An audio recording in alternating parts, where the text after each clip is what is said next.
আসসালামু আলাইকুম এইচএসসি পরীক্ষার্থীরা, কেমন আছো তোমরা এবং কেমন চলছে তোমাদের প্রিপারেশন? আশা করি ভালো। আজকে আমি আবারও তোমাদের মাঝে চলে এলাম এইচএসসি পরীক্ষার্থীদের জন্য বাংলা দ্বিতীয় পত্রের খুবই গুরুত্বপূর্ণ একটি টপিক, খুদে গল্প নিয়ে। আজকের ক্লাসে শুরুতেই আমরা জানব খুদে গল্প কাকে বলে, তারপর আমরা জানব এর পরীক্ষায় কত ধরনের খুদে গল্প লিখতে আসে, তারপর জানব খুদে গল্প লেখার সাধারণ নিয়মগুলা, এবং এর পরে থাকবে একটি খুদে গল্পের উদাহরণ, এবং সবার শেষে থাকছে সবচেয়ে গুরুত্বপূর্ণ কিছু খুদে গল্প। তো এই সকল কিছু জানতে এবং খুদে গল্পে সবচেয়ে বেশি মার্কসটি পেতে ক্লাসটি একটু স্কিপ না করে সম্পূর্ণ দেখতে থাকো, এবং চ্যানেলটি অবশ্যই সাবস্ক্রাইব করে দাও, লাইক ও কমেন্ট করতে ভুলবে না। চলো আমরা ক্লাসটি শুরু করি।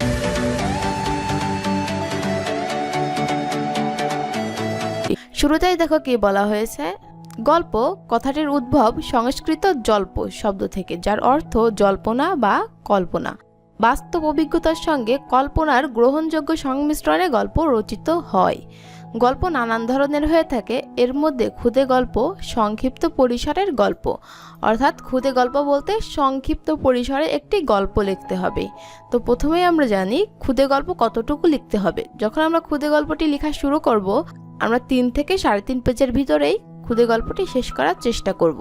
যেহেতু তোমাদের পরীক্ষার টাইম ওটা, অত হিউজ পরিমাণ টাইম তো পাবে না যে 10-12 পেজ নিয়ে একটি গল্প লিখবে, এবং যেহেতু 10 মার্কস সেটি আমাদের মাথায় রেখে লিখতে হবে। তো তোমরা সর্বোচ্চ হলে 3 থেকে 3.5 পেজ লিখবে, এটি যথেষ্ট। এরপরে চলো আমরা জেনে নিই পরীক্ষায় কত ধরনের খুদে গল্প আসে। আমরা জানি পরীক্ষায় 2 ধরনের খুদে গল্প লিখতে আসে তোমাদের। প্রথমটি কি দেখো, গল্পের শিরোনাম দেওয়া থাকবে। একটি গল্পে শিরোনাম দিয়ে দিবে এবং শিরোনামের উপর ভিত্তি করে খুদে গল্পটি লিখতে হবে। একটি শিরোনাম দিয়ে দিবে, যেমন মনে করো বলল মানুষ মানুষের জন্য বা 21-এর চেতনা, এই শিরোনামে একটি খুদে গল্প লেখো। আর অন্যটি কেমন দেখো, সংকেত দেওয়া থাকবে, অর্থাৎ এখানে শিরোনাম দিয়ে দিবে না, গল্পের শুরুর 2-3টি লাইন তোমাদের দিয়ে দিবে এবং সংকেতের সাথে মিল রেখে খুদে গল্পটি লিখতে হবে। যে সংকেতটুকু দিয়ে দিছে এর পরবর্তী থেকে গল্পের সঙ্গে মিলায়ে তোমাকে ওটা রচনা করতে হবে। তো চলো এখন আমরা জেনে নিই খুদে গল্প লেখার ক্ষেত্রে যে যে বিষয়গুলো আমাদের মাথায় রাখতে হবে। প্রথমেই যেটি মাথায় রাখতে হবে, খুদে গল্প রচনার জন্য প্রদত্ত বিষয় বা সংকেতকে ভিত্তি করে উপযুক্ত কাহিনী ভেবে নিতে হবে। আমরা তো কমন জিনিসগুলো দেখব, তবে এমনও হতে পারে যে কমন পড়লো না, বা যেটা তোমার কখনোই পড়া না সেরকম একটা দিয়ে দিল, কোনো একটি শিরোনামও দিল না, কোনো একটি সংকেত দিয়ে দিয়েছে। তাহলে আমাদের কি করতে হবে, যে সংকেতটা দিয়েছে তার পরবর্তী থেকে কি কি কাহিনী হতে পারে এটি একটু আমাদের আগে মাথায় প্রসেস করে নিতে হবে, ভেবে নিতে হবে, তারপর আমরা লেখাটা শুরু করব। এতে লেখাটা আরও বেশি সুন্দর হবে। তারপরে 2 নম্বর যে বিষয়টি খেয়াল রাখতে হবে, দেখো গল্পের কাহিনী অনুযায়ী গল্পের নামকরণ করতে হবে। একে বলা হয় শিরোনাম। গল্প লেখার শুরুতে শিরোনামটি লেখা আবশ্যক। একটা জিনিস কিন্তু মাথায় রাখতে হবে, খুদে গল্পতে শিরোনাম আবশ্যক, দিতেই হবে। যদি তুমি না দাও সেক্ষেত্রে খুদে গল্পের মার্কস একদম কমে অর্ধেকে নেমে আসবে। এই জন্য গল্প লেখার শুরুতেই একটি শিরোনাম আমাদের দিয়ে দিতেই হবে। তবে তোমরা অনেকেই জানো না কিভাবে শিরোনামটি দিতে হয়, কনফিউজড হয়ে যাও, বোঝো না যে শিরোনাম কিভাবে দিব। যদি তোমাদের শিরোনাম দিয়ে দেয় সেক্ষেত্রে তো কোনো টেনশনই নাই, সেই শিরোনামটি দিয়েই লেখা শুরু করবে।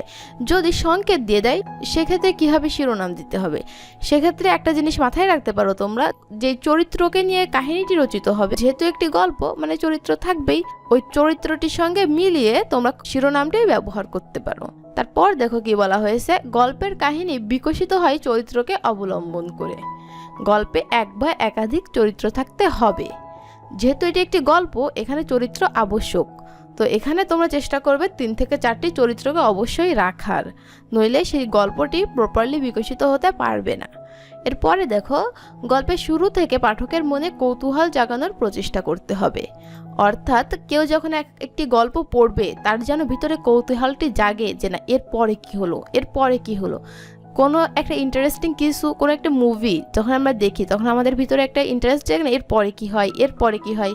বা একটা জিনিস যখন কোনো একটি উপন্যাস, কোনো একটি গল্প আমরা পড়ি, আমাদের ভিতরে তো সেই কিউরিসিটিটা জাগে যে এরপরে কি হলো, সেটা আমাদের জানতে আগ্রহ জেগে ওঠে। তোমাদেরও এইভাবেই লিখতে হবে, যাতে করে যে তোমার খাতাটি দেখছে সে যেন এর পরে কাহিনীটি কি ঘটেছে এটি জানার আগ্রহটা যেন তার ভিতরে জেগে ওঠে। সেক্ষেত্রে তোমার গল্পটি আরও বেশি আকর্ষণীয় হবে ও প্রয়োজনে যথোপযুক্ত ও রস সমৃদ্ধ সংলাপ রচনা করা যেতে পারে, অর্থাৎ যাতে গল্পটি পড়তে পড়তে সম্পূর্ণ বোরিং না হয়ে যায় কেউ, এই জন্য মাঝে মাঝে দু একটি মজার ওয়ার্ডও রাখা যেতে পারে, তবে এটি কিন্তু বাধ্যতামূলক নয়।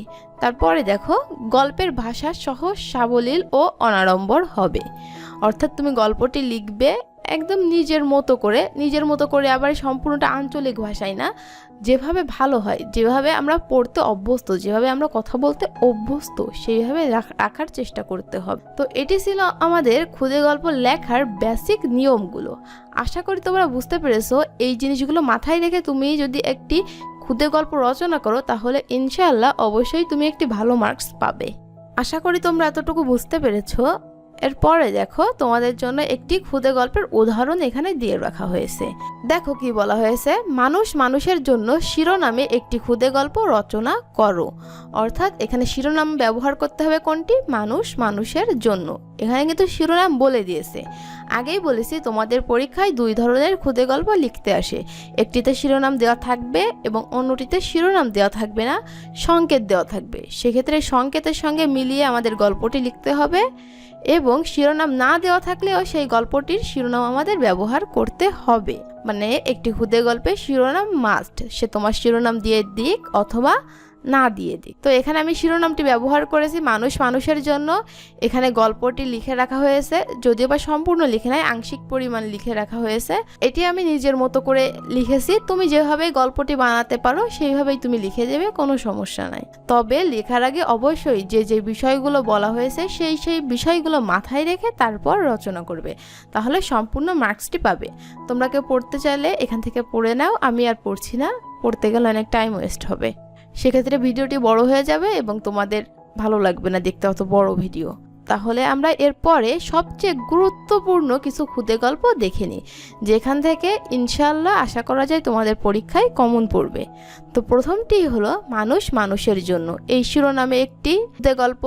তারপর বলা হয়েছে অসময়ের বন্ধু প্রকৃত বন্ধু। তারপর বলা হয়েছে সাম্প্রদায়িক সম্প্রীতির মেলবন্ধন।